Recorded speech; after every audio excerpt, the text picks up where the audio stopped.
Buenas tardes a todos, es un gusto tenerlos aquí en el Instituto Acton, donde vamos a tener esta conversación, este diálogo sobre este tema tan importante y que últimamente ha tenido cierto revival. Mi nombre es Gabriel Zanotti y tengo el gusto de tener como invitado en este diálogo a Fernando Romero Moreno, abogado, historiador. Fernando viene del nacionalismo católico, es autor del libro La Nueva Derecha. Hace muchos años que estamos dialogando este tema. Fernando es una persona muy dialogante, así que es ideal hablar con él sobre esta cuestión. Y por supuesto, dado que es el invitado de la casa, él va a comenzar. Fernando, todo tuyo. Bueno, muchísimas gracias, Gabriel. Gracias al Instituto Acton por invitarme a esta actividad para hacerla más pública, porque de esto venimos debatiendo hace 30 años con Gabriel, más o menos, pero por lo visto no nos hemos cansado. Bueno, como el tiempo es tirano, sobre todo en este tipo de actividades, eh, yo armé el esquema de lo que voy a decir al modo de Santo Tomás, ¿no? Con dificultades o objeciones, el set contra, la respuesta y luego la respuesta a las objeciones. Voy a intentar hacerlo lo más rápido que se pueda. Doy por supuesto que palabras como pecado, doctrina social de la Iglesia, etcétera, son conocidas por los que están escuchando, y los que no, bueno, después preguntarán, porque muchas personas que no sean católicas no tienen por qué estar necesariamente al tanto de la terminología. Bueno, acerca de si el liberalismo es pecado. Esto tiene, la expresión viene de un libro del padre Sardá Salvani, sacerdote español, la segunda mitad del siglo XIX, cuyo título era El liberalismo es pecado, y donde fue fundamentando su postura de acuerdo a lo que en aquel momento se sabía del tema. Bueno, yo empecé con las dificultades, ¿no? Parece que el liberalismo no es pecado, no es algo contrario al catolicismo. Primero porque el beato Pío IX, felicitó mediante un acto pontificio a Monseñor Dupanloup, que era el líder del catolicismo liberal en Francia, por la interpretación que había hecho del sílabus, donde se condenaba al liberalismo. Y Dupanloup sostenía que el Papa no había rechazado lo que podía haber de bueno y cristiano en el liberalismo, según él, palabra equívoca, con un doble sentido, uno bueno y otro malo, siendo la Iglesia no el enemigo que combate al liberalismo, sino la autoridad que la regula. Y lo que condenó el Papa al rechazar las libertades de conciencia y de culto fue el indiferentismo religioso, no la tolerancia con las personas ni la libertad civil de cultos. La segunda objeción, por la cual el liberalismo no sería pecado, es porque San Pío X, repitiendo lo enseñado ya por León XIII, afirmó que la Iglesia, al condenar al liberalismo, no ha intentado condenar todos y cada uno de los partidos políticos que por ventura se llaman liberales, y ordenó que los católicos que se llaman liberales, en primer lugar, acepten sinceramente todos los capítulos doctrinales enseñados por la Iglesia y estén prontos a recibir los que en adelante ella misma enseñare, aunque es de desear que escogiesen y tomasen otra denominación, que no se llamasen liberales para no confundir. Pero de todas maneras que no era lícito notar con censura teológica y mucho menos tachar de herético al liberalismo cuando se le atribuía un sentido diferente del fijado por la Iglesia al condenar. Y la tercera objeción viene ya de parte del Papa Benedicto XVI, cuando en el discurso sobre la hermenéutica de la continuidad en la Reforma, respecto de Vaticano II, dijo: en este proceso de novedad en la continuidad, debíamos aprender a captar más concretamente que antes que las decisiones de la Iglesia relativas a cosas contingentes, por ejemplo, ciertas formas concretas de liberalismo, necesariamente debían ser contingentes también ellas, precisamente porque se referían a una realidad determinada en sí misma mudable, siendo necesario aprender a reconocer que en esas decisiones solo los principios expresan el aspecto duradero. De este modo, las decisiones de fondo pueden seguir siendo válidas, mientras que las formas de su aplicación a contextos nuevos pueden cambiar. No es diferente lo que dijo Benedicto XVI a lo que habían dicho San Pío X, León XIII y Pío IX, ¿sí? Simplemente lo abordaron desde perspectivas distintas. Sed contra, hay que recordar lo que dijo Pablo VI en la 80ª Adveniens. Se asiste a una renovación de la ideología liberal. Esta corriente se apoya en el argumento de la eficiencia económica, en la voluntad de defender al individuo contra el dominio cada vez más invasor de las organizaciones y también frente a las tendencias totalitarias de los poderes políticos. Ciertamente, hay que mantener y desarrollar la iniciativa personal, pero los grupos cristianos que se comprometen en esta línea no tienden, a su vez, a idealizar el liberalismo. Estos grupos querrían un modelo nuevo, más adaptado a las condiciones actuales, olvidando fácilmente que en su raíz misma el liberalismo filosófico es una afirmación errónea de la autonomía del ser individual. Esto es similar a lo que el padre Sardai Salvani, en aquel libro que les comenté, que fue alabado entonces por la congregación del Índice, había dicho: en el orden de las doctrinas, el liberalismo es pecado grave contra la fe, y en el orden de los hechos es el absoluto desorden. Y por ambos conceptos es pecado mortal. Bueno, para responder a las objeciones hay que hacer una serie de distinciones, ¿sí? Primero, recordar los 3 grados de liberalismo condenados por León XIII, ver si hay algún cuarto grado, que yo sostengo que sí, que también tiene dificultades, aunque no haya sido mencionado por León XIII, pero se desprende del magisterio, y luego si podría existir un liberalismo institucional y ciertas doctrinas derivadas del liberalismo que, descontextualizadas de este liberalismo filosófico del que habla Pablo VI, o doctrinario que decía San Pío X, habilitarían la licitud de un liberalismo que por tanto no sería ni herético ni pecaminoso. Primer grado de liberalismo es el de aquel cuyo principio fundamental es la soberanía de la razón humana, que, negando la obediencia debida a la divina y eterna razón y declarándose a sí misma independiente, se convierte en sumo principio, fuente exclusiva y juez único de la verdad. Como puede advertirse, este liberalismo racionalista y relativista es contrario al orden natural y al orden sobrenatural, tanto en la vida privada como en la vida pública, de lo que se desprende su laicismo radical y hostil hacia la religión católica. En sede de teología dogmática, es una herejía contraria a la fe y un error respecto a las verdades que la persona humana puede conocer mediante la razón natural, y en sede de teología moral, es un pecado mortal por el cual la persona libremente expulsa o rechaza al Dios unitrino de su alma y de la sociedad, además de negarse a la búsqueda de la verdad racional. El segundo grado de liberalismo es el de aquellos para quienes la libertad debe ser dirigida y gobernada por la recta razón, y consiguientemente debe quedar sometida al derecho natural y a la ley eterna de Dios. Piensan que esto basta y niegan que el hombre libre deba someterse a las leyes que Dios quiere imponerle por un camino distinto al de la razón natural, es decir, niegan la revelación. Es el liberalismo naturalista, que admite un cierto orden natural fundado por Dios, pero rechaza el sobrenatural, negando, por lo tanto, que la comunidad política deba reconocer como ideal, en tesis, o sea, si es posible, que la religión católica es la única verdadera, subordinando a ella todo el orden jurídico, social y político de manera indirecta.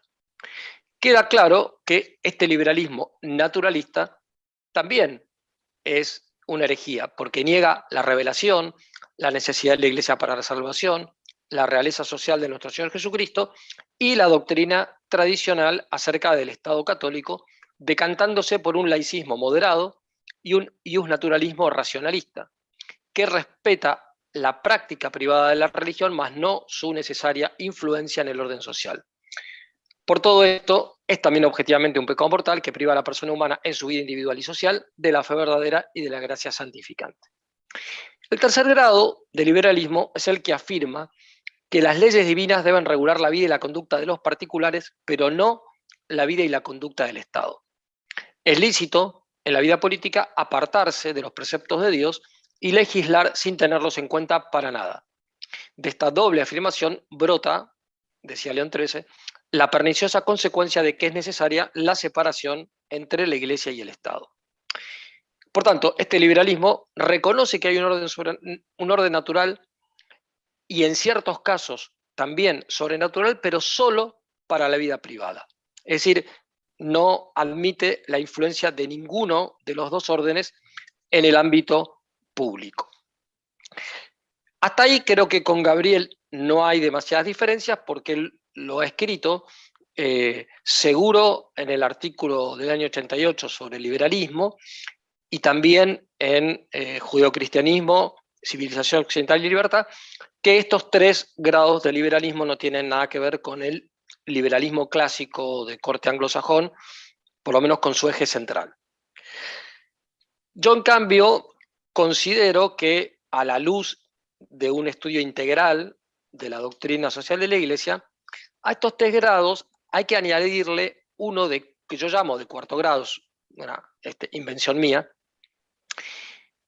menos grave que los otros, pero que sin embargo sigue teniendo problemas. Y es el más difundido hoy dentro de la Iglesia Católica. Lo definí de esta manera.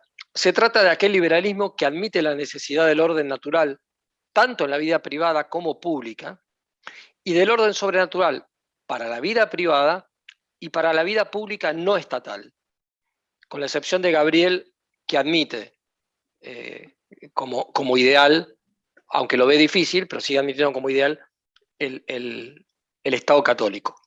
Pero en general, la mayoría se decantan por lo que después vamos a explicar, que es la laicidad aconfesional respetuosa de la ley natural y punto, ¿no?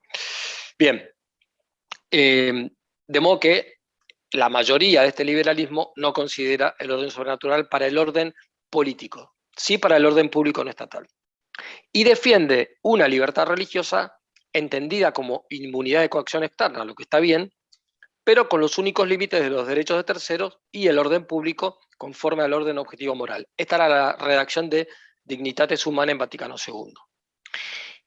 Por otro lado, al rechazar en cualquier grado la distinción entre bautismo y ciudadanía, entiende que cualquier desigualdad fundada en motivos religiosos es ilícita, cuando en realidad la libertad religiosa como inmunidad de coacción no implica igualdad de trato absoluta entre la Iglesia Católica y las falsas religiones, que es inevitable en el caso del Estado católico, sin que esta desigualdad implique violación alguna de los derechos naturales de la persona humana sustanciales, fundamentales. Bueno, esto tiene que ver con la redacción de Dignitates Humanae, que en mi opinión fue un poco ambigua, pero que fue corregida por el Catecismo del año 92, el Catecismo de la Iglesia Católica, que dice lo siguiente: todos los hombres están obligados a buscar la verdad, sobre todo en lo que se refiere a Dios y a su Iglesia, y una vez conocida, a abrazarla y practicarla. El deber de rendir a Dios un culto auténtico corresponde al hombre individual y socialmente considerado. Esa es la doctrina tradicional católica sobre el deber moral de los hombres y las sociedades respecto a la religión verdadera y a la única Iglesia de Cristo. Al evangelizar sin cesar a los hombres, la Iglesia trabaja para que puedan desde dentro cristianizar la sociedad. Lo digo así para ir más rápido, ¿no? Entonces, la Iglesia manifiesta así la realeza de Cristo sobre toda la creación y en particular sobre las sociedades humanas. De modo que, hasta ahí la cita, ¿no? Los defensores de este cuarto grado de liberalismo, o a ellos, el catecismo les recuerda que el ideal de las relaciones Iglesia-Estado no es una laicidad aconfesional respetuosa del orden natural, sino que subsiste la exigencia de la confesionalidad sustancial o de hecho y formal o de derecho siempre que sea posible. La catolicidad del Estado, prosigue el catecismo, no se opone a que en materia religiosa ni se obligue a nadie a actuar contra su conciencia, ni se le impide que actúe conforme a ella pública o privadamente, solo o asociado con otros, dentro de los debidos límites. Pero ahora va a explicar con más detenimiento que Vaticano II cuáles son esos límites. Es un derecho que se asienta en la dignidad de la persona, pero más concretamente en la libertad del acto de fe, es un desarrollo mayor de la libertad del acto de fe, pero esa libertad religiosa como inmunidad de coacción no es ni la permisión moral de adherirse al error, ni un supuesto derecho al error, sino un derecho natural de la persona humana a la libertad civil, es decir, a la inmunidad de coacción exterior en los justos límites en materia religiosa por parte del poder político. El derecho a la libertad religiosa no puede ser de suyo ni ilimitado, ni limitado solamente por un orden público concebido de manera positivista o naturalista. Por tanto, los justos límites que le son inherentes deben ser determinados para cada situación social por la prudencia política según las exigencias del bien común y ratificados por la autoridad civil según normas jurídicas conforme con el orden objetivo moral. De modo que, aún admitiendo que este liberalismo más moderado de cuarto grado efectivamente lo es, no deja de ser una herejía o al menos un error en doctrina católica y un pecado en el orden práctico, dado que rechaza la dimensión política de la realeza de Cristo, es decir, la confesionalidad formal, aunque admita la realeza social, la confesionalidad sustancial, o de hecho, una sociedad que mayoritariamente es cristiana y practicante, donde de hecho se va a regir por leyes cristianas, ¿sí? Pero no da el otro paso, que es hacer de eso una manifestación pública, jurídica, a través de un concordato o a través de una constitución. Y esto no es todo, pues la mayoría de sus referentes han convertido la hipótesis en tesis y no aspiran más que a una laicidad aconfesional respetuosa, como dije antes, de la ley natural. Además de rechazar la dimensión política de la realeza de Cristo, también rechazan en algún sentido la social, cuando, esto no se aplica a todos, cuando caen en una especie de pelagianismo, semipelagianismo público. Quiere decir, como si la gracia importara para la persona en su dimensión individual, pero no social. Téngase en cuenta que el catecismo, al mejorar la redacción de estos temas y reafirmar la doctrina de la tradición, remite a los documentos magisteriales más clásicos contra el liberalismo ideológico. El breve Quodalicantum de Pío VI, la encíclica Quanta Cura de Pío IX, las Libertas y la Immortale Dei de León XIII, la Quas Primas de Pío XI y un discurso de Pío XII del 6 de diciembre del 53 sobre el supuesto derecho al error. Los católicos que defienden esta clase de liberalismo parten de una distinción que es verdadera, pero que está distorsionada. Aquella que diferencia entre las conductas que el Estado puede exigir de modo coactivo de las que no. Es verdad que el Estado no puede usar de su poder coactivo sino para exigir que se cumpla con la justicia, y esto en el fuero externo. No puede, en cambio, obligar de modo directo respecto de las otras virtudes, sean las teologales o las humanas. Pero esa ausencia de coacción en la vida privada, y en este caso también en la vida pública, que se fundamenta en la libertad del acto de fe, se refiere a una persona que tiene una naturaleza social y política, de modo tal que si el Estado no puede exigir coactivamente más que lo relativo a la justicia, no impide que de modo indirecto pueda y deba fomentar el resto de la moral, pues la vida virtuosa es el aspecto más importante del bien común político. Recomiendo en este sentido un libro del doctor Sergio Castaño criticando a John Finnis, justamente en este tema, ¿no? En cuanto a las libertades civiles amparadas bajo el concepto de inmunidad de coacción, en este caso la libertad civil en materia religiosa, como dije, no tienen solamente límites en los derechos de terceros o en el orden público o en el bien común, sino en un orden público que, si se dice que no es ni naturalista ni positivista, es porque está admitiendo que, de acuerdo a las circunstancias de tiempo y de lugar, también pueden ser de orden sobrenatural, de algo revelado, ¿sí? Por poner un ejemplo, donde hay una comunidad pluriconfesional, es difícil que haya un Estado confesional, y aún en el caso de que lo sea, hay que respetar la libertad religiosa de las personas dentro de los límites debidos, ¿no? Como dijimos hasta ahora. Pero si una comunidad fuera unánimemente católica y practicante, ¿está obligada a recibir inmigración islámica, por ejemplo? No parece. Sería un límite, en este caso indirecto, a la libertad de religión vía una restricción a la inmigración, ¿no? Pero también puede suceder que sea mayoritariamente católica y haya minorías que practican su fe en la vida privada y no parezca prudente permitir un desarrollo más amplio en la vida pública. Bueno, sobre poner más o menos límites en la vida pública, no hay reglas absolutas. Hay que ver cuáles son las circunstancias de tiempo y lugar y qué se puede exigir y qué no. Me estaba acordando del proyecto de libertad religiosa de Cynthia Houghton, donde ella dice que no se utilice, por ejemplo, el derecho a la libertad religiosa para amparar cultos espiritistas, ocultistas, satánicos, luciferinos, y yo no puedo más que coincidir con ella, y no me parece que eso sea una violación a la libertad religiosa. Bueno, de modo tal que el derecho a la inmunidad de coacción tiene que ver con la mencionada distinción entre moral y derecho, de tal modo que jurídicamente existe inmunidad de coacción, que en este caso implica la práctica de una religión falsa. Ahora, esa religión falsa, desde lo moral, sigue siendo un acto de tolerancia, pero un acto de tolerancia que exige jurídicamente respetar ese derecho, salvo que se viole alguno de los límites mencionados. Bien, de estos 4 grados de liberalismo y de la falsa autonomía del individuo que defienden, se desprenden otros tantos errores del liberalismo, del cual no me voy a ocupar ahora. Simplemente mencionar lo siguiente. Es bastante común decir que el liberalismo condenado es aquel que tiene la influencia del iluminismo francés y del enciclopedismo, ¿sí? En realidad, el liberalismo clásico de corte anglosajón tiene también la influencia de la ilustración anglo-escocesa, con los problemas filosóficos que esta corriente de la ilustración tiene respecto de la fe católica y concretamente respecto a la filosofía realista en la línea de Santo Tomás, que es la que compartimos con Gabriel.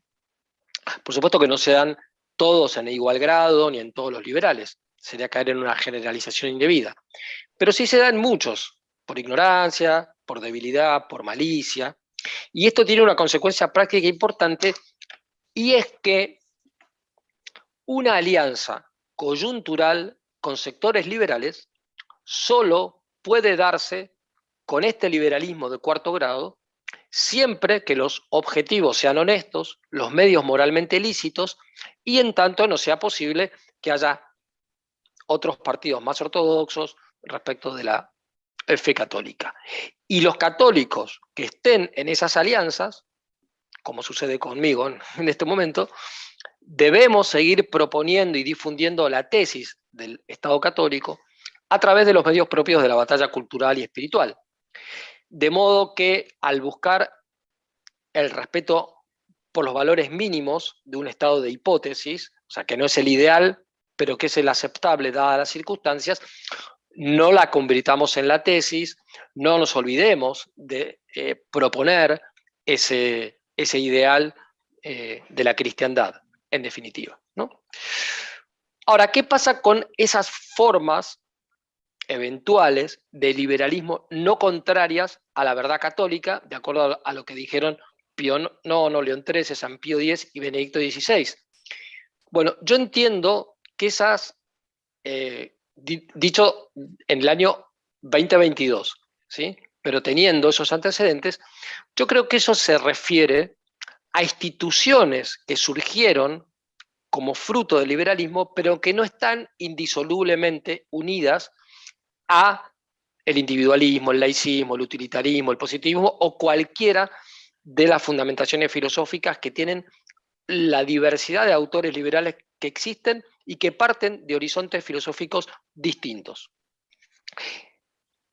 La democracia constitucional, la división de poderes, la economía de mercado, el control de constitucionalidad, etc. ¿Sí? La Iglesia, en ese sentido, ha sido muy prudente siempre. Ha dejado a los católicos que militen a veces en corrientes políticas que no son totalmente ortodoxas, pero que sin embargo pueden ser corregidas, pueden ser cristianizadas. Eso pasó con la democracia cristiana, eso pasó con el catolicismo liberal de Monsieur Dupanloup, Lacordaire, Montalembert, etc. Pasó con el fascismo, pasó con el nacional-sindicalismo español, no pasó en cambio con el liberalismo claramente iluminista, no pasó con, ¿cómo se dice?, nacionalsocialismo y no pasó con el comunismo, ¿no? Una última exigencia que habría que destacar es que algunos liberales católicos no tienen en cuenta dentro de todo este contexto, o porque minimizan el problema o lo reducen a una cuestión histórica, lo que la Iglesia ha enseñado a través de más de 200 documentos sobre el papel de la masonería y en otros documentos otras sociedades secretas similares y las corrientes deliberadamente anticristianas del judaísmo, que han sido vehículos de este liberalismo ideológico en sus grados distintos, ¿no? Y además de las instituciones, puede haber doctrinas que se puedan descontextualizar. Eso, la carga de la prueba le corresponde a quien haga esa defensa, ¿no? Pero estoy pensando, ya que estamos en el Instituto Acton, en la teoría subjetiva del valor, la concepción de capital de von Baber, la imposibilidad del cálculo económico en el socialismo, y la praxeología de Mises, el orden espontáneo de Hayek, los precios libres como indicadores de la preferencia de los consumidores de Kirchner, entre otras, ¿no? Entonces, sí, todo eso a mí me consta, por lo menos en el caso de Gabriel, que respecto de Mises, de Hayek y de Popper, lo ha hecho bastante bien. No quiere decir que yo coincida en el orden prudencial y opinable con todo lo que dice, pero creo que los ha logrado fundamentar mejor en el tomismo que en el neocantismo que más o menos tenían cada uno de los tres. León XIII y San Pío X recomendaron no usar la palabra liberalismo, pero no lo dijeron a título de mandato, sino de consejo, ¿sí? Entonces, no cabría hablar de un rechazo de la doctrina social de la Iglesia al liberalismo in toto, sino a ciertas formas de esta doctrina. Pero, sin embargo, hay que reconocer que son la mayoría.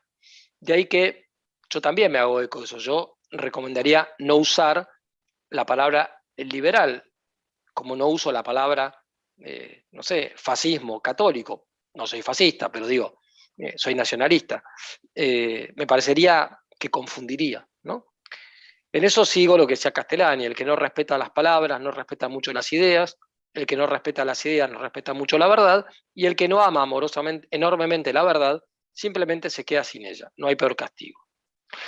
Bueno, y para responder y terminar a las objeciones, la felicitación de Pío IX a Monsieur Dupanloup se refiere justamente a un tipo de liberalismo institucional que no era el que estaba condenado en la Quanta Cura y en el Sílabus. Lo mismo cabe decir de las excepciones mencionadas por León XIII y San Pío X. Y respecto de lo esencial y lo contingente respecto del liberalismo, que dice Benedicto XVI, por un lado, Sardá y Salvani, en el liberalismo es pecado, aclara, hay cosas que parecen liberalismo y no lo son, y cosas que no parecen liberalismo y lo son. Entonces dice, la forma democrática de gobierno, la igualdad civil y la tolerancia con las personas, dice, todo eso son virtudes cristianas, son cosas que son buenas o por lo menos son opinables, eso no tiene nada que ver con el liberalismo, ¿no? Bueno, más o menos en ese sentido se expresa Benedicto XVI en ese discurso, y Ibáñez Langlois antes, varios años antes de esto, en su libro Doctrina Social de la Iglesia había dicho que respecto de esta cuestión no había un único juicio de la Iglesia sobre este liberalismo porque dependía de las corrientes, de los autores, pero sí que había que corregir un pesado lastre, que es la odiosidad hacia los factores morales que desde afuera afectarían la espontaneidad del mercado. Lo decía respecto al liberalismo económico, pero por analogía se puede aplicar a la política, se puede aplicar a la cultura, se puede aplicar a otros aspectos. Bueno, muy bien. Entonces, mi síntesis sería, no todo liberalismo es pecado, pero sí lo es en la mayoría de sus corrientes, aún algunas que se dan entre católicos, ¿no? Bueno, no sé si me pasé mucho del tiempo, Gabriel. No te preocupes, no es pecado. Bien. Me van a disculpar la deformación profesional, pero voy a subir un pequeño PowerPoint.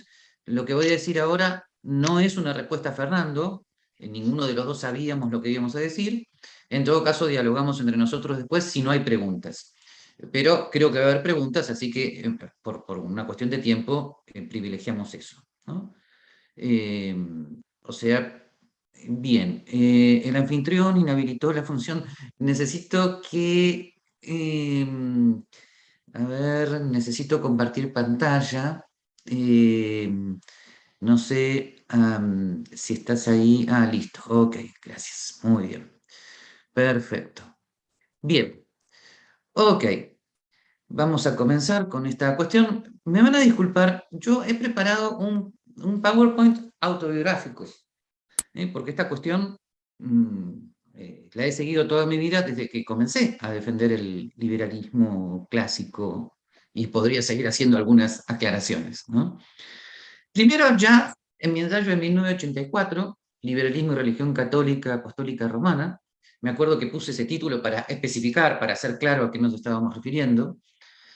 Primero, ya en la primera página, en el renglón cuarto, cito la encíclica Libertas de 1888 de León XIII y me refiero a los tres tipos de liberalismo a los cuales se refirió Fernando y rechazo los tres.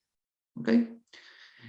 Cito la encíclica, no, perdón, la carta Longinqua Oceani de León XIII dirigida a los Estados Unidos, aceptando, como dijo Fernando, en hipótesis, la organización de separación neutral entre Iglesia y Estado de la República Norteamericana, y esto es importante porque esto es un adelanto, porque prácticamente eh, este, yo diría que Gregorio XVI y Pío IX habían escrito sus condenas al liberalismo como si los Estados Unidos no existieran, ¿no? Como si el otro lado del océano no existiera. Bueno, en León XIII eso está notablemente moderado. Por lo demás, los historiadores saben perfectamente que León XIII recibe la influencia de Monseñor Dupanloup y que la distinción entre tesis e hipótesis, y esto lo digo para Fernando, corresponde tal vez a lo que León XIII en la encíclica Libertas él llamó el cuarto grado de liberalismo, que lo define de una manera distinta a como lo definió Fernando. En este mismo escrito niego las teorías pactistas sobre el poder, o sea, el pacto social este tipo rusoniano, niego las teorías rusonianas del poder absoluto, condeno la democracia ilimitada, o sea, todo lo que habitualmente se llama el corpus leonino, ¿no? Había condenado. Bien. En mi artículo de 1988, Reflexiones sobre la encíclica Libertas de León XIII, ¿no? Vuelvo sobre la misma temática, distingo de los diversos tipos de liberalismo, pero agrego algunas cosas. Marco una línea evolutiva sobre la relación Iglesia y Estado. Bueno, cuidado con el término Estado, Iglesia y potestas civil, que no es lo mismo que Estado moderno, no es lo mismo, ¿no? Y el tema de la libertad religiosa. O sea, yo en ese momento señalaba que desde León XIII a el Vaticano II había una relación de continuidad evolutiva. ¿Ok? Y concluía ese mismo texto eh, con la esperanza, ¿no? Pidiendo prácticamente, rezando por un documento pontificio que aclarara estos temas, porque hasta ese entonces, o sea, hasta Juan Pablo II inclusive, ningún pontífice se había referido a cómo conciliar de manera explícita las dos tradiciones, preconciliar y posconciliar, cosa que me extrañaba demasiado, dado que este problema implicó el cisma de Monseñor Lefebvre. Pero afortunadamente ese documento existió. Después habrá que debatir el nivel de magisterio, pero en una carta al Colegio Cardenalicio el 22 de diciembre de 2005, Benedicto XVI se refiere a esta cuestión más o menos de la manera en la cual lo dijo Fernando. Tengo una ligera diferencia de interpretación, pero más o menos es como Fernando lo dijo.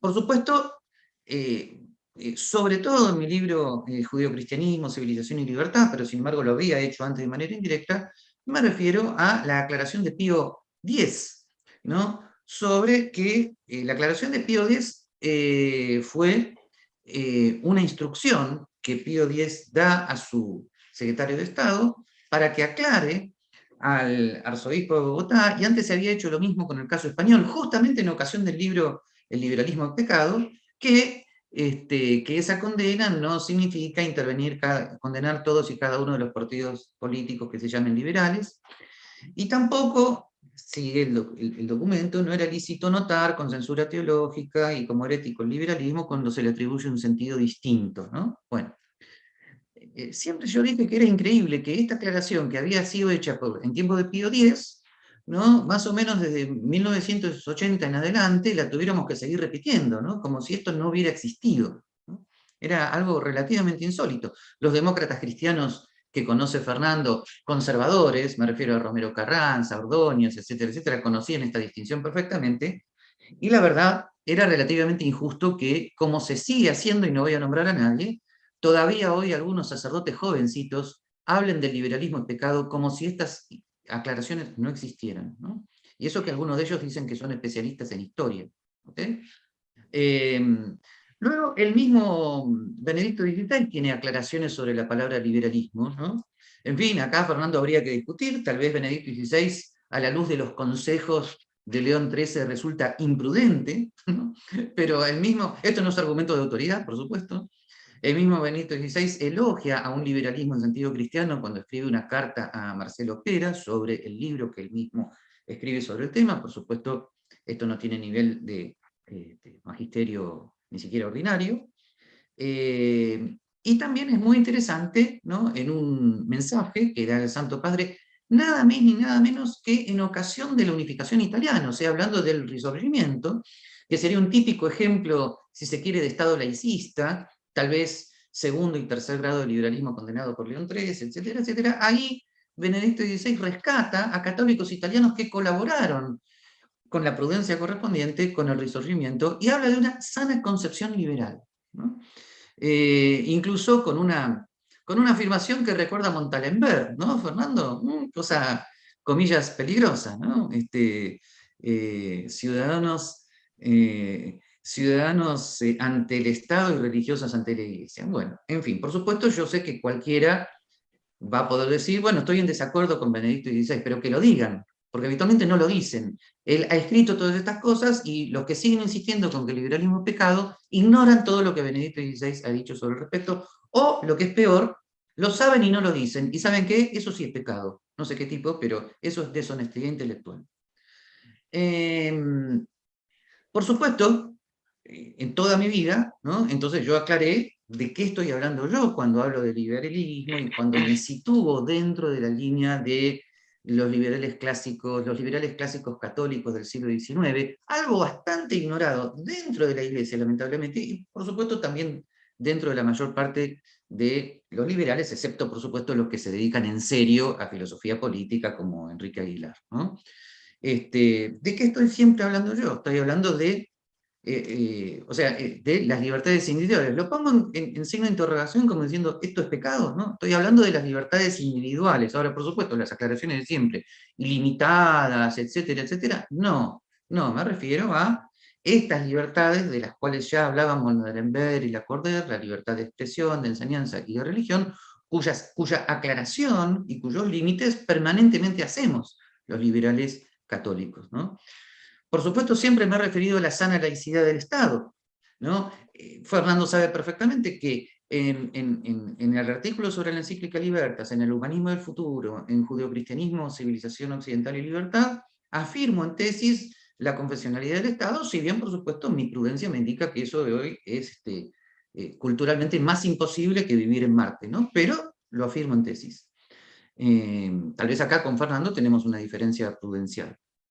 El derecho a la intimidad personal, ¿acaso es pecado? Bueno, esto lo hemos discutido millones de veces, ¿no? Es fundamentado el artículo 19 de la Constitución Argentina sobre el derecho a la intimidad personal, sobre la base de la distinción de Santo Tomás de Aquino entre ley humana y ley natural. Los nacionalistas católicos, excepto Fernando, se han pasado la vida diciéndome que Santo Tomás de Aquino en la cuestión 91 dice que la ley humana tiene una función educativa, y yo me he pasado la vida diciéndole que eso no se contradice con el artículo 96 de la prima secunda de la suma teológica, donde se distingue entre ley natural y ley humana, pero parece que es un diálogo de sordos, excepto con Fernando, ¿no? Y después, finalmente, yo quisiera preguntar lo siguiente, ¿no? ¿Por qué la Constitución Argentina de 1853 se llama liberal? Porque recoge, y otra vez el tema del término, justamente toda la tradición del common law británico, toda la tradición de garantías constitucionales, de libertades individuales, y eso es pecado. Entonces vamos a hacer la cuestión muy concreta. ¿no? A ver, el artículo 15, ¿no?, de la Constitución Argentina: en la nación argentina no hay esclavos, etc. ¿Eso es pecado? El artículo 16, la nación argentina no admite prerrogativas de sangre ni de nacimiento. ¿De dónde creen que salió todo esto? ¿De Mussolini? Esto es pecado, el artículo 15. Perdón, el artículo 16. Artículo 17, la inviolabilidad de la propiedad. Bueno, obvio que es un derecho, es un precepto secundario de ley natural. Lo he escrito 1000 veces, lo he aclarado 1000 veces, pero me siguen hablando como si yo hablara, ¿no?, de propiedad en sentido absoluto. O sea, el artículo 17 de la Constitución 53 es pecado.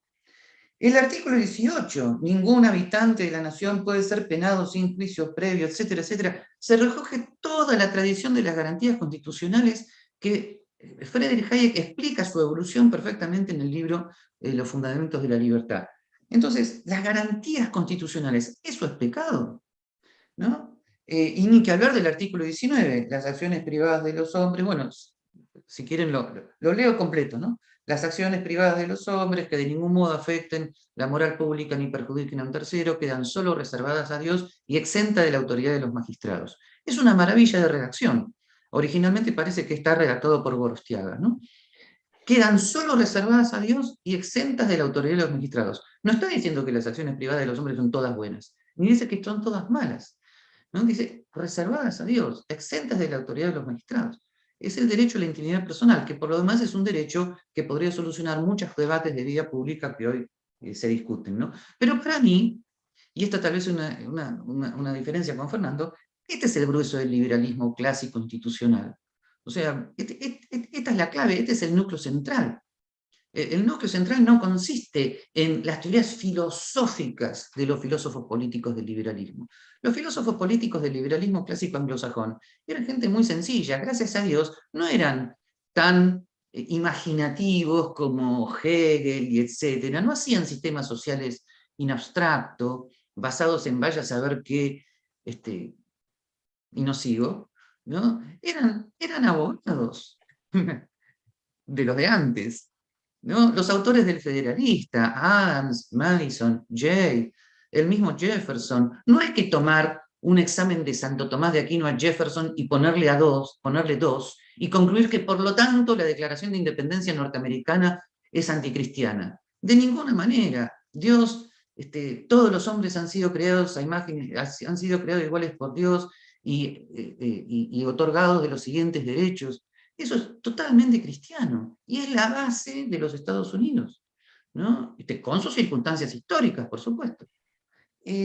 O sea, yo les pregunto, sobre todo a los jovencitos ahí, que sin ninguna aclaración, sin citar a Pío X, sin nada, están repitiendo que el liberalismo es pecado. Yo les pregunto, ¿a qué se refieren?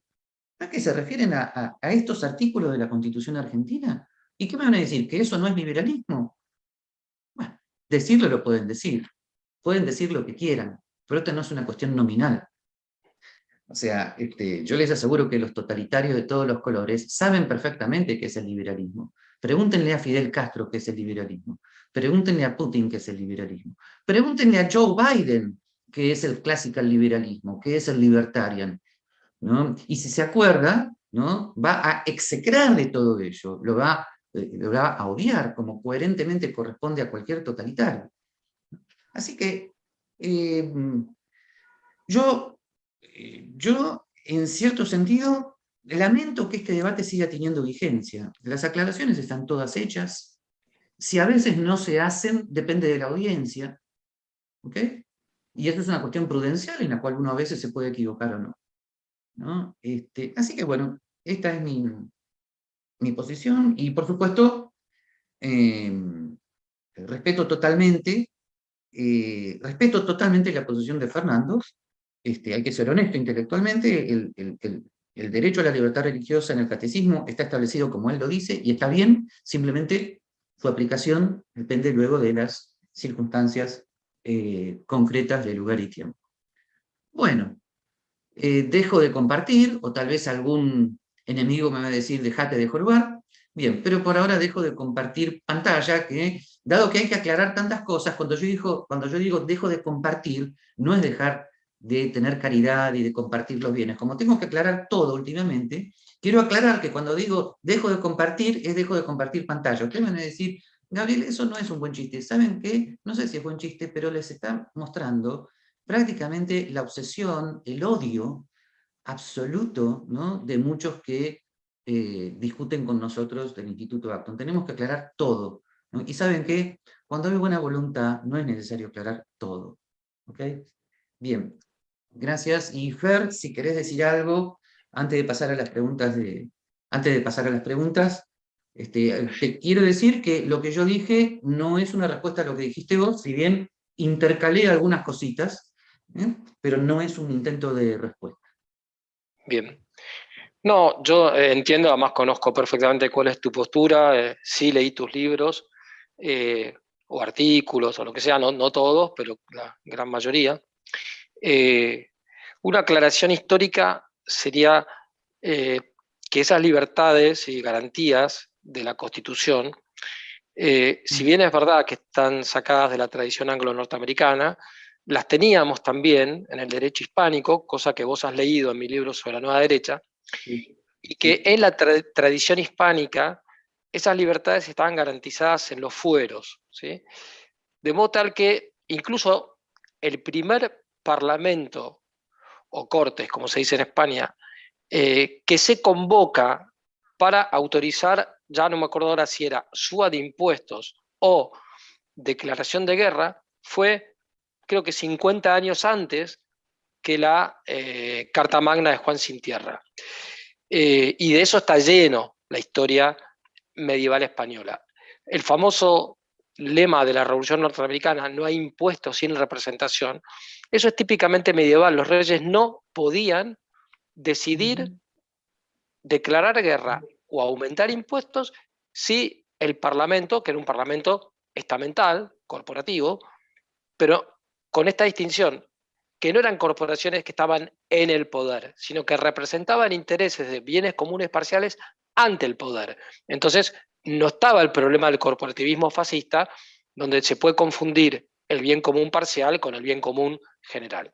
Bien, si no había ese pacto, ahí sí la palabra pacto tenía una importancia jurídica importante. No era el pacto de Suárez, no era el pacto o el contrato social de Locke ni de Rousseau, era el pacto explícito entre el rey y las cortes, que viene de la tradición germánica. Bueno, todo eso nosotros lo recibimos un poquitito ya devaluado, no por el centralismo, por la centralización de los reyes católicos, de la Casa de Austria, y después sí ya por el centralismo borbónico. De modo que a mí me parece que si se hubiera trabajado más a partir de esa tradición, y en todo caso, después sí incorporar eh, instituciones válidas de otras naciones que no fueran incompatibles, tal vez nuestro desarrollo institucional y constitucional hubiera sido menos conflictivo, menos violento, ¿no? Y después cuando yo hablo de citaba Estado, es porque estaba citando el magisterio, y el magisterio usa la palabra Estado en sentido lato, como equivalente a comunidad política, no Estado-nación moderno, ¿sí? Que obviamente no, no es la defensa que yo hago del Estado. No tengo problemas con la palabra Estado, no tengo problemas con la mayor centralización del poder como característica inicial de la modernidad. Sí tengo una oposición al Estado-nación moderno en la línea de Baudin, de Hobbes, de Hegel, de Fichte, etcétera, digamos, ¿no? Pero eso no es exclusivamente mío, eso es propio del nacionalismo católico, que lo aclaró ya en los años 30, digamos, ¿no?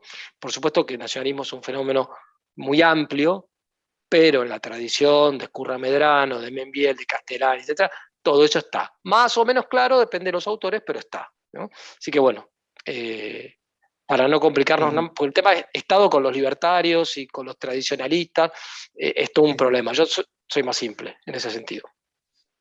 Ok, ok. Vos sabés bien que el tema de las libertades individuales de origen hispánico está siendo en este momento un punto de encuentro entre nosotros. Yo lo he aprendido de ti y lo he escrito en mi reseña a tu libro, ¿no?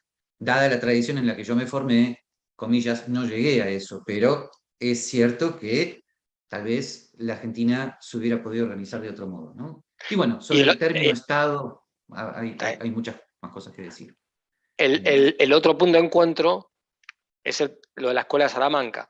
O sea, todo aquello que yo mencioné como relativamente opinable, ¿no? La cuestión de la teoría subjetiva del valor, la cuestión de los precios, etcétera, etcétera. Podemos disentir, yo no creo que sea un protoliberalismo, otros pensarán que sí, vos matizás un poco esa cuestión, pero me parece que es buenísimo que tengamos como punto de referencia algo que realmente eh, tiene que ver con la libertad y al mismo tiempo tiene que ver con la tradición propia a la cual Argentina pertenece. Porque Argentina pertenece al mundo hispánico dentro de Occidente, no al mundo anglosajón. Entonces, importar tradiciones que son buenas en otros lugares, pero acá no tienen arraigo, es complicado. Así que bueno, creo que eso también es algo sano, ¿no? Que hay que escribirlo con pasión, pero sin apasionamiento, como me dijo una vez Eduardo Ventura, ¿no? Okay. Muy bien. Bien, yo creo que en función de la audiencia, o sea, Fernando y yo podemos seguir charlando toda la noche, así que, es más, toda la noche sería insuficiente para resumir el diálogo que hemos tenido durante más de 30 años. En honor de la audiencia, yo creo que podríamos pasar a preguntas de la audiencia. Si no hay preguntas de la audiencia, seguimos dialogándole él y yo, que tenemos de sobra. Pero pasemos a preguntas de la audiencia. A ver, me parece que ahí hay dos. ¿Cuál consideran que ha sido el pontificado que más ha progresado en el diálogo con el liberalismo y las democracias? ¿León XIII o Benedicto XVI? Yo creo que Benedicto XVI, ¿no? Por motivos que ya conocen, sobre todo sus discursos al Parlamento británico, su discurso al Parlamento alemán y otros documentos. Pero, Fer, ¿cuál es tu opinión? Sí, yo pienso también que es Benedicto XVI, pero considero que en algunos temas o es ambiguo o es erróneo y hay que corregirlo con el magisterio de León XIII. Pero sí, me parece que el que mejor entendió la tradición del liberalismo clásico es Benedicto XVI. De hecho, sería injusto decir, comparar en la misma línea de tiempo a Benedicto XVI con León XIII. En el tiempo en que estaba León XIII, lo que él hizo desde el punto de vista magisterial fue excelente, porque de alguna manera tomó la distinción de tesis e hipótesis y con eso realmente dio un poco de oxígeno a una situación muy difícil que se había planteado con la cuanta cura, si bien, como vos sabés, Fernando, Pío IX escribió una carta laudatoria a Monseñor Dupanloup, pero sin embargo, el asunto estaba todavía muy difícil, ahí estaba todo el tema de la cuestión romana, la prohibición de participación en política a los católicos italianos, que recién se abre con Benedicto XV, en fin, Sí, creo que sí, León sí, XIII en su momento fue muy importante lo que hizo, ¿no? sí. Después la otra pregunta dice, cuando Francisco dice los pecados se perdonan, la corrupción no, habla ex cátedra, refiriéndose al liberalismo, digo, o ni siquiera se refiere al liberalismo en su cita. Bueno, Fernando, ¿qué opinas vos de esto? Te la dejo para vos. Primero hay que ver de dónde está sacada esa cita. De todas maneras, eh, a ver, el Papa es infalible cuando define ex cátedra algo que tiene que ver con la fe y la moral, o en un concilio que declara dogmas o anatematiza herejías, y después en algo que es más complejo, que es el magisterio ordinario y universal, es decir, lo que todos han creído en todos los tiempos, bueno, y que se vuelve a proponer, o del cual se deduce algo que tiene conexión lógica o histórica con eso. El problema es que en los documentos, sean encíclicas, sean bulas, sean cartas apostólicas o lo que fuere, vienen mezclados las cuestiones que son de magisterio ordinario y universal o infalibles y las de magisterio ordinario no definitivo, magisterio auténtico, ¿no? Lo cual es un verdadero dolor de cabeza para cualquiera que se dedique a la vida intelectual.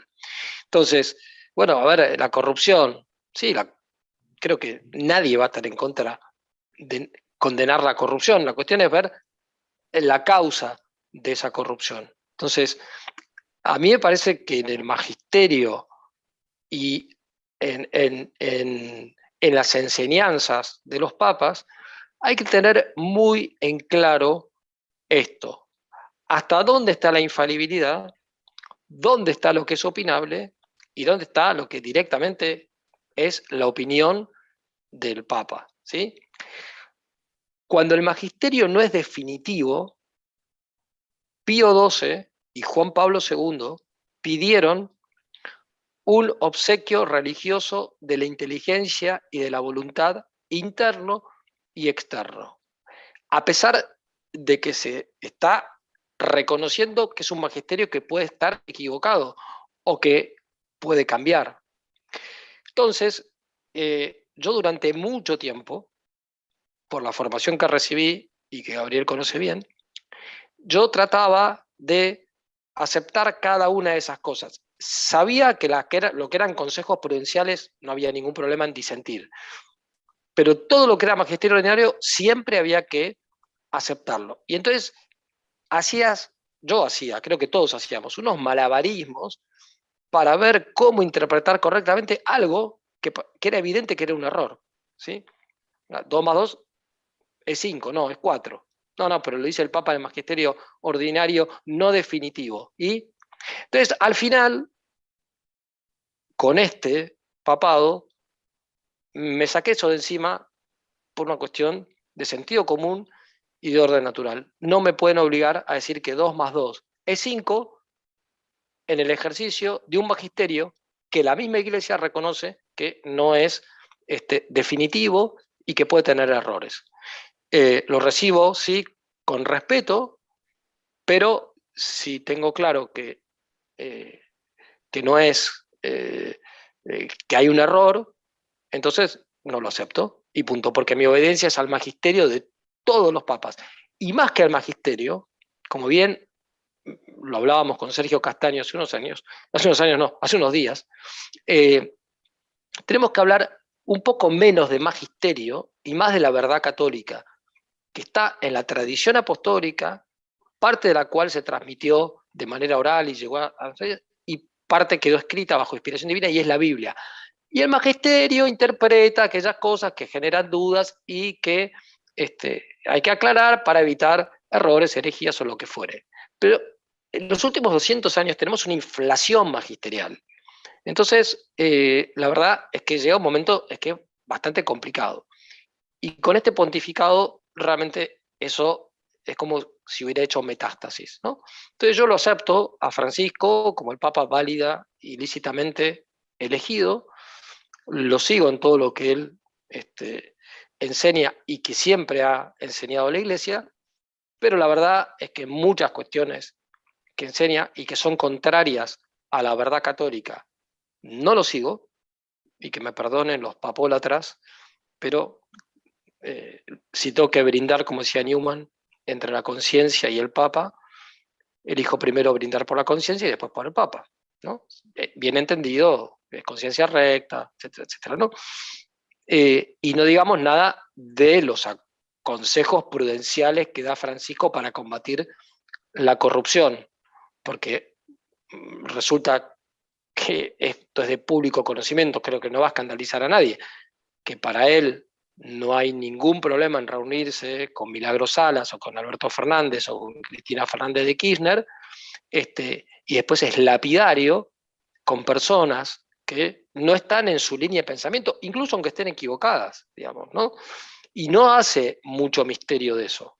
Entonces, yo la verdad es que me he sentido como liberado, si se quiere, de esto. O sea, Laudato Si no la leí directamente. He leído todos los documentos de los papas en general, pero ya a partir de Laudato Si, ¿qué tengo que hacer? Tengo que comprar la teoría del cambio climático, que es una hipótesis científica llena de agujeros desde el punto de vista científico, porque Francisco la dedicó toda una encíclica a eso. No. Listo, yo sé qué es lo que moralmente corresponde hacer con el medio ambiente. Punto. ¿No? No sé si contesto bien con esto, ¿no? Pero estoy hablando ex abundancia cordis. Yo con cierta picardía, que espero que no sea pecado, digo a la audiencia mejor que esas cosas las diga Fernando y no yo.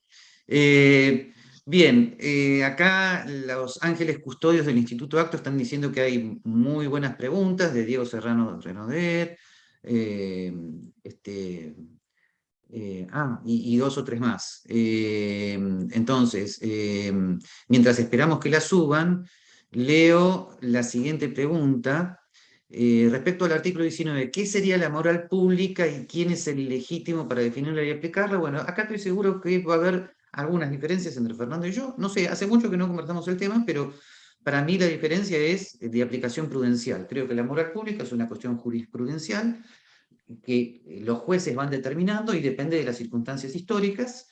Y, y yo en tesis defiendo el sistema del common law con respecto a eso, ¿no? El common law se va tratando de adecuar a las circunstancias históricas.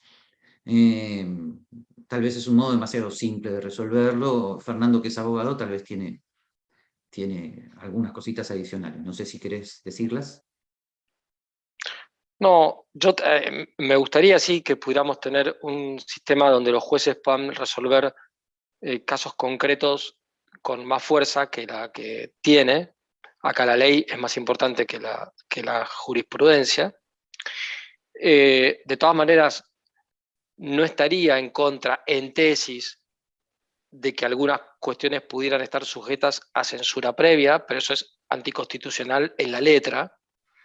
De todos modos, yo creo que la Constitución se subordina a la Constitución no escrita tradicional, a la ley natural, en fin, pero entraremos en un terreno complicado.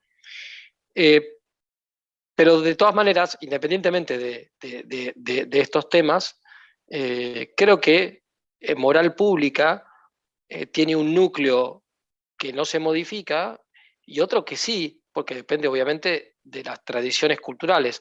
A ver, el pudor es siempre el mismo, el cuidado de la intimidad espiritual, psíquica y física. Ahora, las manifestaciones culturales del pudor varían y lo que hace 100 años era contrario al pudor, hoy no lo es.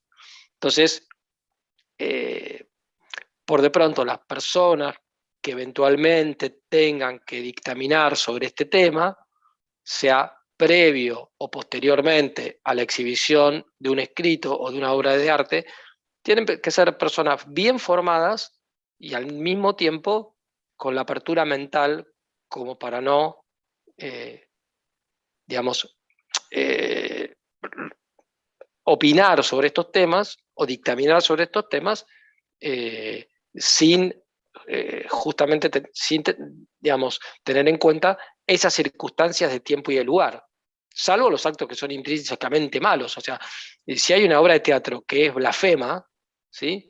Y anticipadamente se sabe que es blasfema, yo la prohibiría. Sé que probablemente no es lo que vos pienses, pero creo que no se puede permitir una blasfemia ni otras cosas similares. Pero, pero bueno, en cambio, No, sobre no, las... no. Sobre eso tenemos una diferencia procedimental. Yo estaría de acuerdo que hubiera un sistema de common law y que cualquier ciudadano puede remitirse a la justicia y que la justicia dictamine, ¿no? Simplemente yo, sabes que por mi tradición excluyo fuertemente, por una cuestión prudencial, esas decisiones del Poder Ejecutivo. Pero es una cuestión procedimental, ¿no? Sí, Es disculpame. procedimental, sí, hay una cosa que hay que aclarar. Si las libertades individuales están bien entendidas, inmunidad de coacción, con los límites que dijimos, eh, en teoría uno dice, bueno, cualquier persona podría escribir a través de los medios de comunicación o hablar de todo aquello que es opinable en relación a la ley natural o en relación a la fe. Ahora, dadas las circunstancias actuales, no parece prudente ni posible, tal vez, el estar interviniendo cada 2 por 3, aún en aquellas cosas que van en contra de la ley natural. Ahí sí lo que habría es una cuestión de tolerancia, ¿no? A lo mejor en una sociedad más practicante, la intervención sería mayor. A ver, en cuestiones de menor importancia, esto ha sucedido. Es decir, hace 20 años la gente fumaba y fumaba en lugares públicos, y yo me acuerdo que era defensor de los fumadores, a pesar de que no fumo, y hoy, bueno, la cultura ha cambiado, también ha influido en la ley, pero lo cierto es que la gente, mayoritariamente, rechaza que se fume en lugares públicos, no lo ven como una restricción a su libertad, no ha sido algo impuesto de manera coactiva tan fuerte como las mascarillas y este tipo de cosas, pero hubo cierta coacción, pero bueno, la gente lo aceptó. Entonces, tal vez el día de mañana a nadie se le ocurra hacer una obra blasfema y en algo pueda ayudar la ley. Hoy salir a decir eso puede ser contraproducente. En el precedente. Ahora, si se da, o uno sabe que se va a dar, sí la puede prohibir. Como los judíos prohibirían, si se enteran que va a haber una obra que defiende a Adolfo Hitler, van a salir a protestar y seguramente esa obra, película, obra de teatro, escrito, lo que sea, va a ser levantado. Bueno, acá sucedería lo mismo, ¿no? Ok, hay una pregunta de Diego Serrano Redonet que dice, ¿de qué autores saca León XIII esos grados de liberalismo? Y me parece que sigue una pregunta que no es la misma. ¿Podríamos considerar la escolástica tardía como la fuente o el origen del liberalismo? Creo que la primera pregunta es más para vos, Fer. ¿De dónde habrá sacado León XIII esos 3 grados de liberalismo? No conozco la historia de la Libertas. Algo hay en el liberalismo es pecado de Sardá y Salvani sobre grados de liberalismo, y a veces hay cosas que son medio textuales, pero muy parecidas. También estaba la influencia de Taparelli, pero no sé ya a esa altura si vivía o no vivía, ¿no? Pero fue un moralista que influyó bastante en el magisterio tanto de Pío IX como de León Lo XIII, sé, ¿no? lo sé, lo sé. Pero Pero fíjate que te vuelve a preguntar, Diego, que sabes que es una libre competencia importante para vos, te vuelve a sí. preguntar, Fernando, parece que no ves evolución histórica como si Gregorio XVI o Pío IX dijeran lo mismo que el Vaticano II o Benedicto XVI en cuanto a la libertad religiosa y la confesionalidad del Estado. Bueno, y No, a ver, eh, respecto a la por ahí hay dos confesionalidad del matices. Estado, sí, respecto a la confesionalidad del Estado, hay una serie de cambios, pero que yo considero que no son legítimos. Yo creo que el ideal es el Estado católico, eh, porque el hombre tiene obligación de dar culto a Dios en su dimensión política, porque eh, también es una consecuencia de reconocer la realeza social de nuestro Señor Jesucristo. Entonces, conozco perfectamente toda, digamos, la discusión que hubo entre católicos liberales y tradicionalistas, y yo en eso obviamente me decanto por los tradicionalistas. Me parece que eso es lo que responde a la ortodoxia. Creo que la influencia de Murray en Vaticano II no fue positiva, porque la situación de Estados Unidos, como bien lo dijo León XIII, en hipótesis estaba bien, pero no era lo ideal, ¿no? En cambio, respecto a la libertad religiosa, y ahí no sigo tanto a los tradicionalistas, yo entiendo que en tanto es inmunidad de coacción, no derecho al error. Entonces, a mí me parece que ahí se logró hacer una distinción, no una separación, pero una distinción entre moral y derecho, que hizo que, sin contradecir al magisterio anterior, se pudiera afirmar que una persona que practica un culto falso tiene derecho a la inmunidad de coacción, fruto de la libertad del acto de fe, lo que no significa que la consecuencia del ejercicio de ese derecho sea algo necesariamente bueno. Por eso yo digo, tolerancia, claro, sigue habiendo tolerancia, porque evidentemente respecto de las religiones falsas, yo no puedo decir que esas religiones estén en igualdad con respecto a la religión católica. Entonces yo, desde el punto de vista moral, estoy tolerando, pero desde el punto de vista jurídico, eso está protegido por una inmunidad de coacción que tiene más o menos la misma filosofía del artículo 19, como lo explicó Gabriel. El problema son los fundamentos y los límites, ¿sí? Fundamentar la libertad religiosa en la dignidad humana, dicha así de manera tan amplia, parece poco preciso jurídicamente. Fundamentarla en la libertad del acto de fe, creo que es más concreto.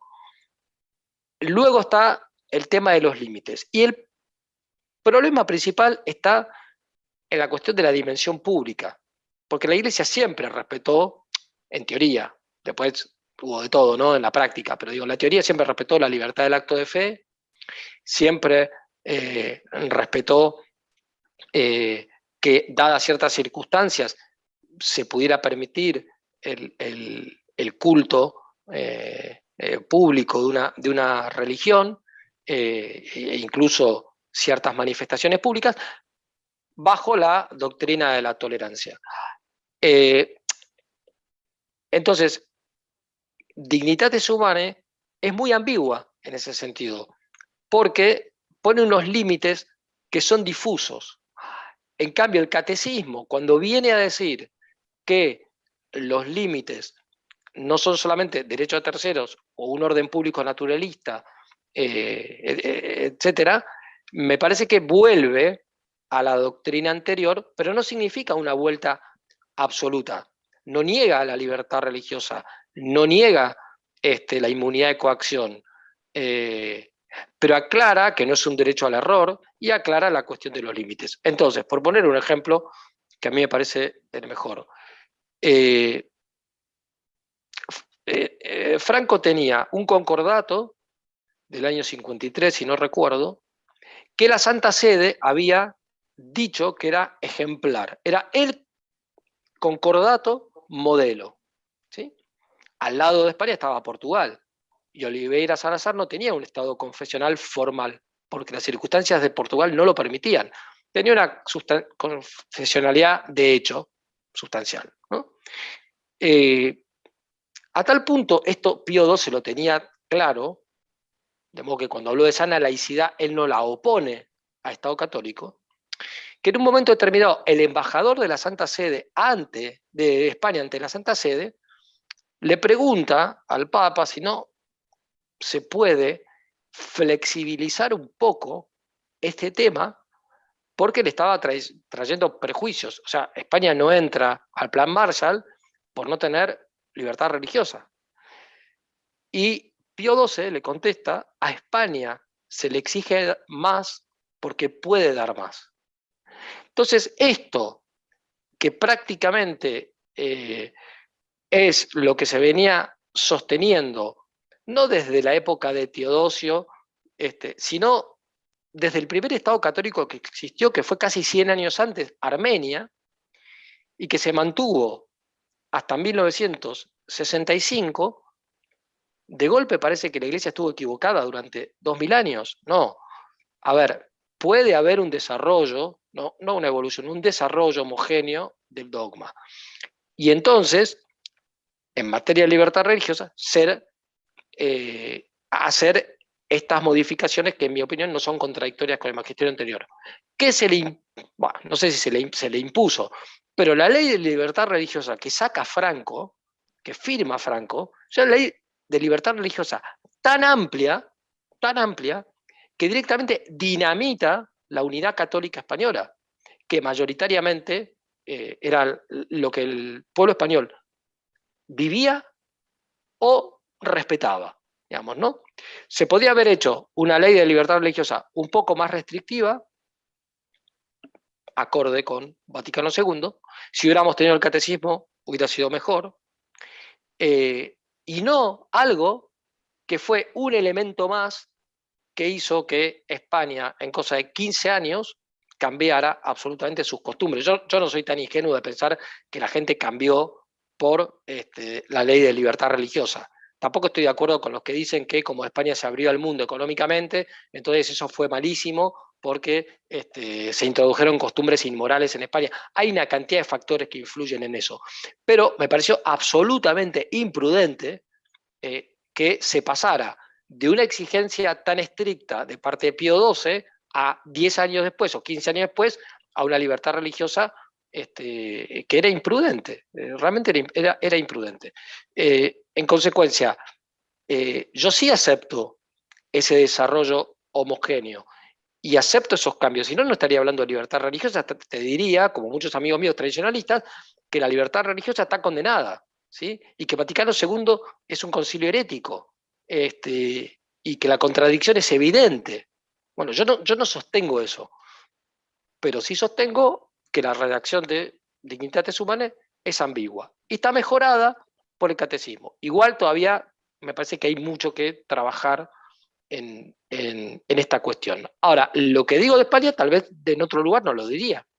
O sea, evidentemente, en Estados Unidos no vamos a pedir lo mismo, porque Estados Unidos nace con una pluralidad de confesiones religiosas, que es bueno en sí mismo. No, si estamos convencidos que la religión católica es la verdadera, no es bueno que una sociedad sea pluriconfesional, pero si de hecho lo es, no le podemos imponer de manera jacobina el catolicismo de Estado, eso sería una ridiculez, ¿no? Y ya, digo, León XIII lo dejó claro y los papas anteriores también lo tenían claro.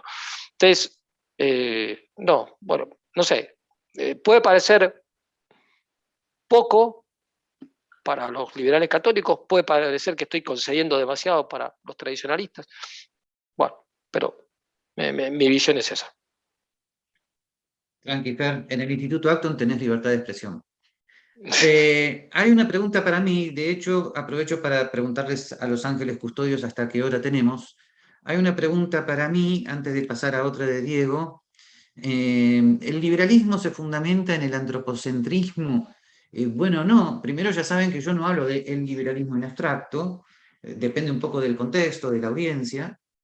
Yo siempre digo, el liberalismo, donde yo estoy ubicado filosóficamente, aunque no me gusta hablar de liberalismo desde el punto de vista filosófico, pero yo me ubico en la doctrina de la ley natural de Santo Tomás de Aquino, en el desarrollo de los derechos subjetivos ante el poder que hace la segunda escolástica, y en el desarrollo de estos temas que hacen Lacordaire, Montalembert, en el Lord Acton, Rosmini, ¿okay?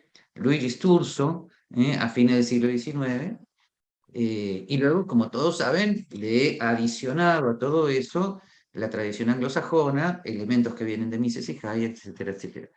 Eh, pero en esa tradición donde yo estoy, que es la tradición que existe en gran parte en el Acton Institute de Estados Unidos, independientemente de los debates con John Finnis, bueno, esa es la tradición donde me ubico. Pero es una discusión muy abstracta frente a algunas circunstancias históricas actuales, ¿no? Entre paréntesis, Diego hace una aclaración, dice, la carta elogiosa del libro de Sardán no fue firmada por el cardenal prefecto de la congregación. Luego, este sí firmó una segunda carta donde pone límites al elogio y se remite a León XIII. Sí, pero para mí no cambia nada. A ver, yo dije las dos cosas. Dije, Pío IX, mediante un acto pontificio, que es mucho más importante que una alabanza de la congregación del índice, felicita a Dupanlú por su interpretación del sílabus. Entonces, y admite, al menos implícitamente, todo lo que Dupanlú está diciendo ahí. Por ejemplo, que el liberalismo es un término equívoco y que lo que el Papa condenó es el sentido negativo de la palabra liberalismo y no el sentido positivo. O sea, creo que lo dejé claro. Primera cuestión. Y efectivamente, el reconocimiento de la congregación del índice al libro de Sardá y Salvani, lo que dice es que no tiene errores, lo cual es cierto. O sea, yo no puedo decir que el libro de Sardá y Salvani tenga errores, me puede parecer demasiado estricto en algún punto, como me puede parecer que Dupanlú oscilaba en algunas cuestiones. Y puedo estar más cerca de Sardá y Salvani en cuestiones opinables que de Dupanlú. Pero es verdad que un acto pontificio es más importante que una alabanza de la congregación del índice, pero me parece que, y después estuvo firmada o no firmada, por quién, no tiene mayor relevancia. Lo que quise abrir el juego es a decir, a ver, conozcamos toda la verdad. Conozcamos que Pío IX alabó a Dupalú por su interpretación del sílabus. Recordemos, esto se lo mandé a Gabriel hace un tiempo, que Monsieur Dupanlú, sin embargo, tiene un libro, por ejemplo, contra la francmasonería, ¿sí? Que casi nadie conoce, que fue editado acá por Ediciones Iction, o sea, por la gente vinculada a la fraternidad sacerdotal de San Pío X, ¿no? Entonces, sepamos también que el libro El liberalismo es pecado se dijo que no Bueno, tenía ningún error. Pero después vinieron las Ger, aclaraciones de León XIII y Pío X, sí, para lo que Ger, ya dije. una, pero una cosita. A ver, cuando Sardá escribió el libro, sabía perfectamente del debate que ya se había producido entre Lacordaire, Montalembert y Gregorio XVI por el otro lado, sabía perfectamente la línea de los liberales católicos franceses e ingleses, y obviamente el título fue un golpe a esa línea. Me parece que es un libro que se inscribió en una lucha interna de ultramontanos versus los liberales católicos del siglo XIX. O sea, lo que te estoy diciendo para polemizar un poquito es que el título no fue prudente de ninguna manera. O sea, en algunas circunstancias, no hacer una declaración, mirá lo que te voy a decir, en algunas circunstancias, no hacer una aclaración es un error. O sea, hubiera sido un acto caballeresco decir, no me estoy refiriendo a la Corder, por ejemplo. Hubiera sido un acto de caballerosidad decir, no me refiero a Lord Acton. Pero hizo ese título lapidario, no hizo ninguna aclaración y luego eso se multiplicó hasta hoy. Hasta hoy estamos con eso. O sea, ¿en qué medida fue un error no hacer ninguna aclaración? No, a ver, él hace aclaraciones en el libro. A mí me parece que es No, esta que bastante te estoy rígido. diciendo, no. No, no, Bueno, no. De personas en concreto, obviamente no hace ninguna aclaración, e indirectamente parece referirse a Dupanlú cuando habla de los católicos liberales que tienen el apoyo incluso de un conocido obispo, ¿no? Parece que obviamente se está refiriendo a Dupanlú. Pero cuando bien. él dice que no es liberalismo defender el sistema democrático, la tolerancia de cultos o la libertad civil de cultos, etcétera, etcétera, y da varios ejemplos de ese tema. Bueno, está por un lado distinguiendo, señores, acá no estábamos discutiendo sobre ese tema, pese a que él era monárquico, ¿no? Lo que había sucedido en España es que previo al liberalismo es pecado, se había escrito otro libro bastante también apasionado contra la tesis de los tradicionalistas y que recibió una reprimenda de la Santa Sede por el modo en el que estaba escrito, ¿sí? Porque además, perdón, ese libro en realidad es posterior, inmediatamente posterior al liberalismo es pecado, y lo que pide es la condena del liberalismo es pecado. Mm, Y la Santa Sede exacto. dice, no, no, no puedo condenar esto porque no tiene ningún error, y en cambio usted sí tiene algunos errores y además tendría que rectificar el modo en el que las ha dicho. Después viene, pero al poquito tiempo, lo de León XIII, que luego repite San Pío X, porque lo que estaba sucediendo, a ver, ustedes tienen que tener conciencia de que el liberalismo en España no solamente era un liberalismo laicista, un liberalismo que se había quedado con bienes de la iglesia en gran cantidad con la desamortización de Mendizábal, sino que además era un liberalismo centralista, unitario, que no tenía en cuenta las diferencias regionales, y todo eso es contra lo que se alza el carlismo. Entonces, en la década del 50 del siglo XX, Erich von Levin, un paleolibertario conservador austríaco, conocido en los ambientes tradicionalistas y en los ambientes libertarios, les dice a los españoles, ustedes quieren armar una derecha en España, tienen que leer a los carlistas, no tienen que leer a los liberales, porque los liberales del siglo XIX eran no totalitarios, pero cuasi, digamos, ¿no? Los más Hoy, continentales. claro, sí, exactamente. Y alguien con el que tengo coincidencias y también muchas disidencias, que es Ancho Bastos, él dice que el Partido Conservador Liberal de Cánovas tiene lo peor del conservadurismo y lo peor del liberalismo, ¿no? Bueno, yo no sé si están así, pero la cuestión entre católicos en realidad pasaba por este lado.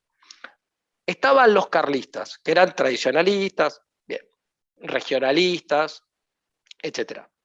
Estaban los integristas, que eran más estrictos, que se incorporan al carlismo, después durante bastante tiempo se separan, hasta reintegrarse después en la década del 30 del siglo XX, y después estaban católicos ortodoxos que respetaban al carlismo, pero les parecía utópico, ya, además había habido 3 guerras civiles, y entonces les pareció en la monarquía restaurada de Cánovas del Castillo, que quiere imitar a la monarquía británica, entonces hay un partido conservador liberal que dirige él y el partido liberal, estrictamente dicho, de Sagasta. Bueno, hay un sector que prefiere participar en la derecha del Partido Conservador Liberal. Ahí está Joaquín Sánchez Toca, está Alejandro Pidarimón. Joaquín Sánchez Toca va a ser uno de los agredidos por los tradicionalistas por este tema y que va a dar origen a esta intervención de la Santa Sede diciendo no peleen, acusándose de liberalismo cuando no están refiriéndose a cuestiones que la Iglesia ha condenado como tal. Luego viene la discusión sobre si se puede votar el mal menor. Y en el medio, ¿quién estaba? Marcelino Menéndez y Pelayo. Es decir, un tradicionalista español, no carlista, pero tradicionalista, que sin embargo, desde el punto de vista prudencial, apoyaba a la Unión Católica de Alejandro Pidarimón, que a su vez mayoritariamente eran dinásticamente alfonsinos y partidarios de la derecha de Cánovas. Y lo dice en una carta, que yo la cito en mi libro, donde está clara la cuestión doctrinal. Él doctrinalmente era un tradicionalista. Prudencialmente le pareció más sensato estar con la derecha de Cánovas. Y el mismo Sardá y Salvani, en el libro, reconoce, aunque de manera remotísima, la posibilidad de que pueda haber acuerdos electorales entre sectores liberales moderados y tradicionalistas. Bueno, resulta que finalmente él quiso hacer algo así, o sea, una alianza de los carlistas con algunos del Partido Conservador Liberal de Cánovas, en no me acuerdo qué región de España, lo que hizo que finalmente Sardá y Salvani terminara fuera del carlismo, porque los carlistas no aceptaban eso. Es en ese contexto donde unos y otros se acusan mutuamente de herejes, y cuando uno los ve hoy, uno los pondría a todos digamos, en el tradicionalismo, no en el liberalismo, ¿se entiende?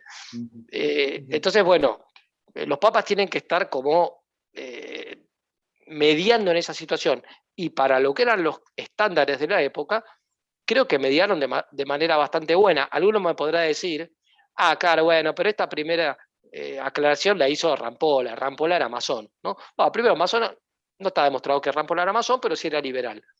Pero cuando San Pío X vuelve sobre el tema y vuelve a repetir, efectivamente aparece Rampola mencionado, aparece León XIII mencionado, pero lo firma Merry del Val. Merry del Val, nadie puede decir que era un católico liberal ni que era masón, precisamente. Y San Pío X no era ningún tonto, digamos, ¿no? Entonces, bueno, no sé, Es así. yo... Está bien. Ok, ok. Bueno, dado que tenemos tiempo hasta las 10, yo voy a responder rápidamente dos preguntitas que se me hacen para mí, que ahí vi, pido disculpas si no podemos responder todo, podemos reiterar esto en algún otro momento. Me preguntan, ¿es pecado la separación de Iglesia y Estado? Y el que hace la pregunta dice, para mí está equivocado León XIII en este punto. Bueno, a ver, cuando León XIII escribe esto, el término separación en latín es dissociare. Dissociare tiene un sentido negativo, quiere decir poner incomunicados sectores, ámbitos, perdón, de la vida humana, el religioso y el político, que en función de la persona humana y el bien común deberían estar comunicados de alguna manera, ¿ok? Vía concordato, vía constitución, lo que fuere, ¿no? Por lo tanto, esa separación entre Iglesia y Estado que condena León XIII no tiene ninguna contradicción con la defensa de la laicidad del Estado que hace Pío XII sobre la base ya de una afirmación de León XIII, ¿no? En la Immortale Dei, que es la base de la recta laicidad del Estado, saber que la esfera del príncipe temporal no se confunde con la esfera eclesial. Bien, y eso con los desarrollos actuales, desde luego. Y finalmente alguien me pregunta, Gabriel, ¿usted afirma que uno puede disponer libremente de su cuerpo? Bueno, yo nunca afirmé eso, yo afirmo que hay inmunidad de coacción con respecto a las decisiones del propio cuerpo, pero eso no llegaría a la eutanasia porque la eutanasia es asesinato. Así que, no. Más allá de que obviamente yo no voy a condenar legislativamente a nadie que haya intentado suicidarse, pobrecito. Si sobrevivió, se lo atenderá médicamente y luego psicológicamente, pero nada más. Pero hay que tener en cuenta, sobre todo, como yo hablo mucho de libertad de adopción y me refiero al artículo 19, obviamente cosas como el aborto y la eutanasia quedan afuera porque está en juego el derecho a la vida, ¿no? Bueno, en función en función, bueno, de lo importante que ha sido este diálogo y en función del agradecimiento que le debemos a Fernando, que les aseguro, no solamente seguro va a recibir críticas de los liberales, sino de muchos de sus amigos, solamente por debatir conmigo, así que en función del agradecimiento que le debemos eh, a Fernando, Fernando, ¿querés decir unas últimas palabritas? Eh, y No, listo, no, es muy cortitas, por favor. no, agradecerte por esta participación y las críticas son siempre bienvenidas porque ayudan a seguir pensando en este tema, así que no tengo ningún problema con eso. Bien, perfecto. Bueno, muy bien, permanecemos en silencio unos minutitos, gracias a todos.